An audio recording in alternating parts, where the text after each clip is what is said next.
How much do we actually need to consume daily? The recommended daily allowance is around 0.75 grams per kilo.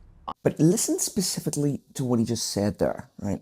And that's around the amount of what you need, okay? Now, he said per kilo. Normally when we're working protein out, it's done per pounds, right? Because per kilo is very low.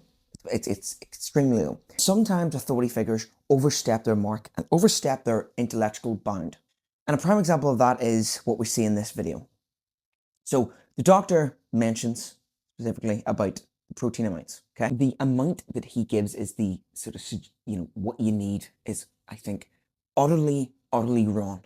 Now, if you look at this man, it doesn't really look like a man who has any kind of skin in the game, right? Maybe he is a guy that runs, maybe he goes to the gym lightly, but it doesn't really look like a man who knows what it feels like to carry around X amount of muscle in the body. And this is what important.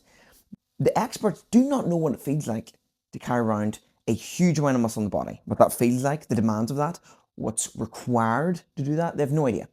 He doesn't look like someone who's put on any meaningful muscle tissue. Doesn't know what it feels like if someone wants to generate that kind of muscle tissue, and hasn't actually ran that experiment